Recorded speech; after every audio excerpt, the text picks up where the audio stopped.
आज मैं सिर्फ एक केस की बात नहीं कर रहा हूँ। आज मैं उस दर्द की बात कर रहा हूँ जहाँ एक परिवार अपनी बेटी खो चुका है और सिस्टम अभी तक जवाब नहीं दे पाया है। भोपाल में एमबीबीएस की पढ़ाई कर रही एक छात्रा की संदिग्ध मौत और कई दिन बीत जाने के बाद भी न कोई ठोस कार्रवाई, न कोई स्पष्ट जवाब। क्या हमारी व्यवस्था इतनी कमजोर हो गई है क्या? या फिर गरीब और साधारण परिवार के लिए न्याय की कीमत कम है या अलग है? दिनांक 10 फरवरी 2026 को एक छात्रा की मौत हॉस्टल के थर्ड फ्लोर वॉशरूम में संदिग्ध रूप में पाई जाती है। ये हॉस्टल के मालिक और वार्डन का कहना है, लेकिन ये बिल्कुल सच्चाई नहीं है, क्योंकि उस हॉस्टल में ग्राउंड फ्लोर से लेकर थर्ड फ्लोर तक 6 से 7 सीसीटीवी कैमरे लगे थे और लड़की रहती थी ग्राउंड फ्लोर पर। लेकिन ग्राउंड फ्लोर से ऊपर जाते हुए लड़की एक भी सीसीटीवी फुटेज में नहीं दिखी।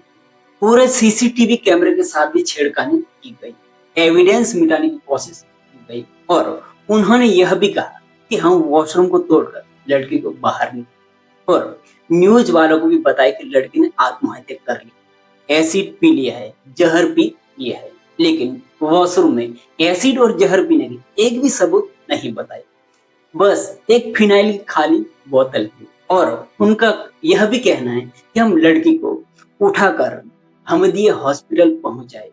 तो हॉस्टल के थर्ड फ्लोर से लड़की को नीचे उठाकर लाते हुए सीसीटीवी फुटेज भी गायब हुई। यदि ये सब सच्चाई होता तो सीसीटीवी फुटेज के साथ छेड़खानी क्यों की गई और वॉशरूम में एसिड और जहर का कोई सबूत क्यों नहीं मिला? अगर जहर पिया तो ये जानकारी पुलिस प्रशासन को देना चाहिए था, तो ये क्यों नहीं दी गई? बाद में दी तो पुलिस प्रशासन ने उस वॉशरूम को सील क्यों नहीं किया? सील किया होता तो कुछ सबूत मिलते। सब झूठ पर झूठ बोला गया।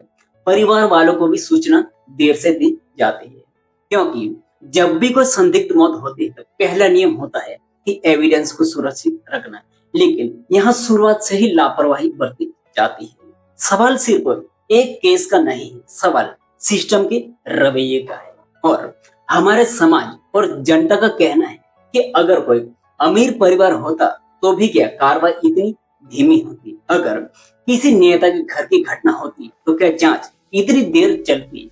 क्या आम लोगों के लिए न्याय की रफ्तार अलग होती है? ये लोगों का कहना है और हमारे पूरे समाज और जनता का कहना है। सबसे पहली बात यह है, ऐसी घटना किसी के घर होना ही नहीं चाहिए, न अमीर के घर, न गरीब के घर, न किसी नेता के घर। इससे प्रशासन पर भी सवाल उठता है और विश्वास भी टूटता है।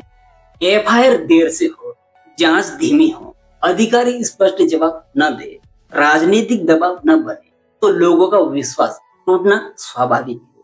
दोस्तों, आज हम ऐसे देश में जी रहे हैं जहां मंचों पर बड़े बड़े भाषण दिए जाते हैं, नारे लगाए जाते हैं और सरकार कहती है कि बेटी बचाओ और बेटी पढ़ाओ, लेकिन जब सच सामने आता है तो कई बार तस्वीरें उल्टी दिखती है। एक बेटी पढ़ने जाती है अपने सपनों के लिए और मेहनत करती है। माँ बाप उम्मीद लगाते हैं कि हमारी बेटी पढ़ लिख कर डॉक्टर बने, पर अगर उसके साथ कोई घटना हो जाए तो वही परिवार न्याय के लिए दर दर भटकता है। सवाल यह है कि जब बेटी के साथ अन्याय होता है तब उसे न्याय दिलाने की जिम्मेदारी कौन निभाएगा? सरकार कहती है कि बेटियों को आगे बढ़ाना है, लेकिन जमीनी हकीकत क्या है?